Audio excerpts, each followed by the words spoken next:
My name is Casey Cook. I'm a busy realtor with Coldwell Banker Realty, and I host a platform where local businesses and people doing good things can advertise and promote for free. You can meet them at www.vista411.com. Today we're going to spend a few minutes with my new friend Ryan Boyd learning about the Danger Noodle Project, or the DNP. So the DNP, Ryan started the DNP with a little simple passion for rescuing snakes around his neighborhood, and it's grown into a whole lot more. We're going to let Ryan tell us about that. So Ryan, why don't we start by introducing yourself and telling us what the Danger Noodle Project is. Okay, perfect. So as he said, my name is Ryan Boyd, and I am the owner, the founder, and the operator of Danger Noodle Project. Now, Danger Noodle Project was, it's been essentially a lifetime career that I've had, but it really never took off as an actual company or an actual project until just at the beginning of this year.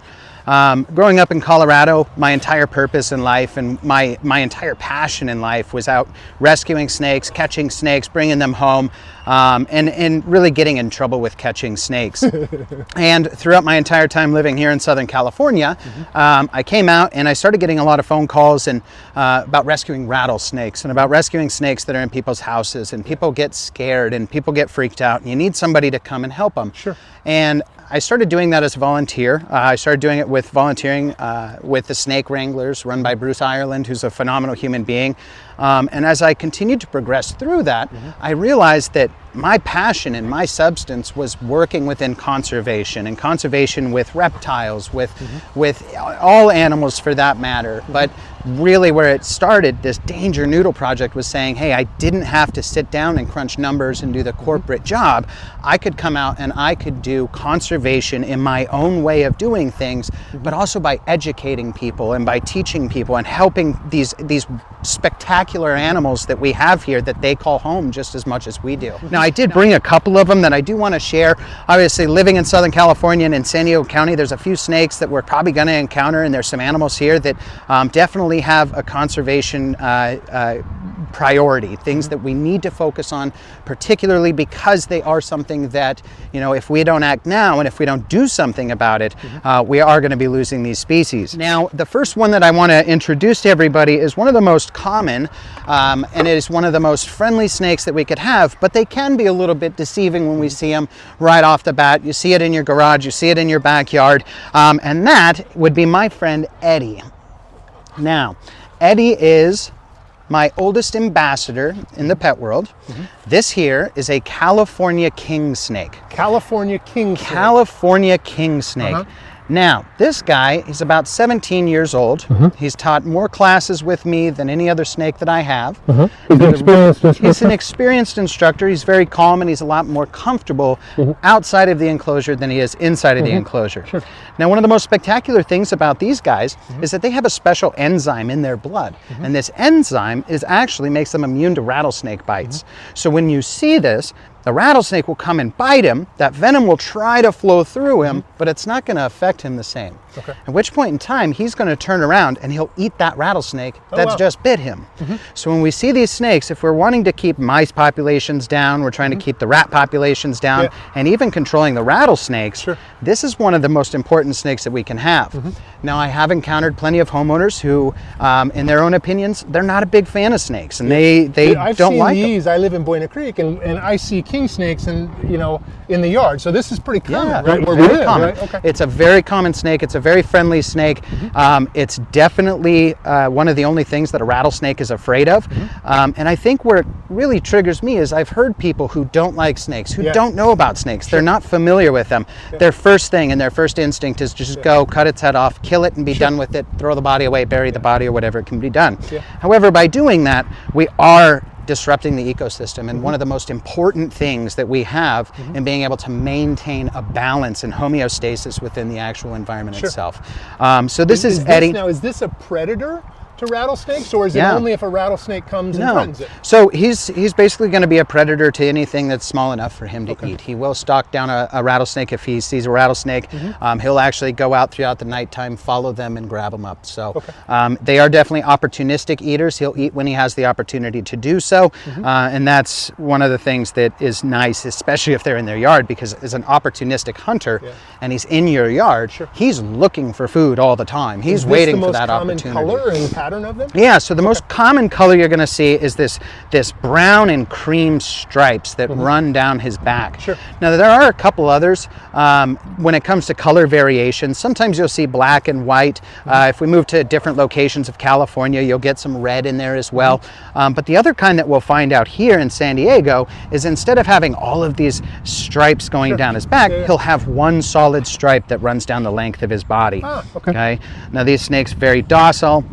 They're cold-blooded, just like any reptile. So if you do see one just sitting about and sitting on the sidewalk or silling out, what they're looking to do is they're trying to maintain their thermal regulation. So they're trying to control their body temperatures. They're not on the sidewalk to get you. They're not on the sidewalk for any other purpose other than it is a great conductor of heat, and they'll sit there and they'll wait for it. Once they get too hot, they'll just hide back into the shade. They go back in the shade. They go back in the shade. Yeah. Okay, so that's Eddie, our California king snake. Hopefully we've learned a little bit of something about him, and if you ever have the opportunity to meet me in person or to ever have a class with me, it's definitely one of the ambassadors that comes with me pretty much. As soon as we everywhere. pulled up here, of course, there were a couple of small kids, and they all flocked over to what you were doing. Yeah, they so tell did. us about the classes. If there's teachers out there or somebody watching, Yeah. how does that work? So we do offer classes. We do summer camps for kids where we get out. We have a plethora of different animals here. We do rattlesnake relocations. We do non-venomous snakes, including a couple other reptiles that we have. Yeah. I do a presentation and talking about the local snakes that we have here, talking about the importance of conservation, even when it's not what most people think of with conservation. Sure. Right? What I want to do is drill the importance of thinking conservation is not just for the cute and cuddly. Conservation is for anything that needs it, right? Now, they've got their place in the ecosystem. everything does. And a lot of people, especially children that we'll talk to, they say, you know, what is conservation?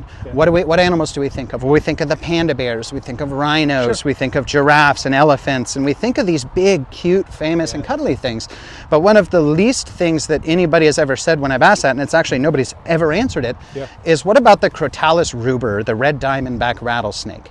You know, if you walk onto your back step in your backyard and you see a red diamondback rattlesnake rattling its tail ready to bite you, the last thing on your mind is conservation. You call 911 because you got scared, there's a rattlesnake out front. Fire department's going to respond within 8 minutes because they're very, very quick, and we appreciate what they do. However, the fire department is not equipped, nor are they trained to identify certain species of snakes, and they are not equipped and not trained to be able to handle these snakes, to be able to relocate them. Right? So what they'll do is cut its head off. They render it safe, they cut its head off, and they go. However, this is a protected species of snake that we're talking about. The reason it's protected is right now their current location only goes from Baja to the San Diego County area. Nowhere that beyond particular that. rattler from Baja, just San Diego, that's it? That's it. Okay. And that's a snake, unlike the rattlesnake that we bring here today, that's a snake that does not want to be in community areas. It doesn't want to be in a neighborhood.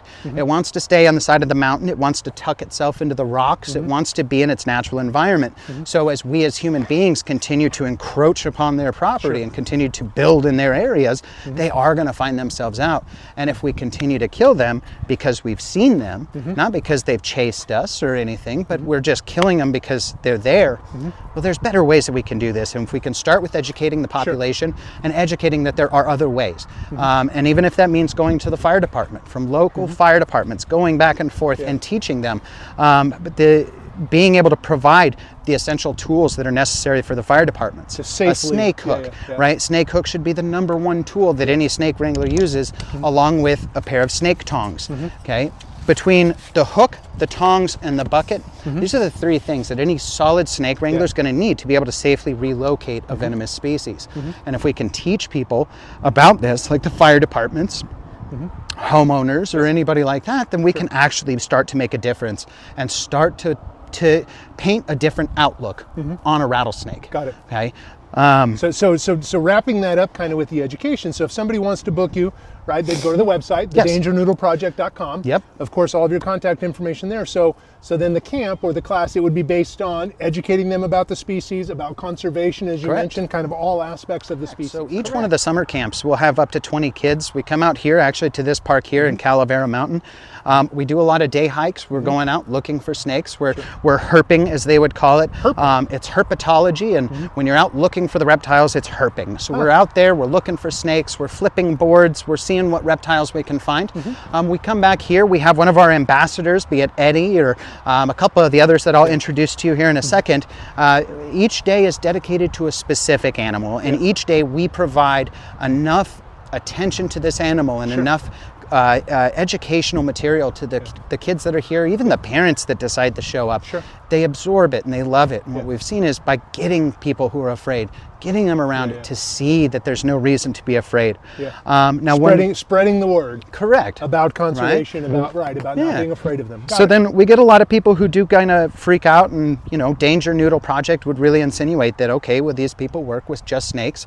However, Danger Noodle Project is more of an ideal.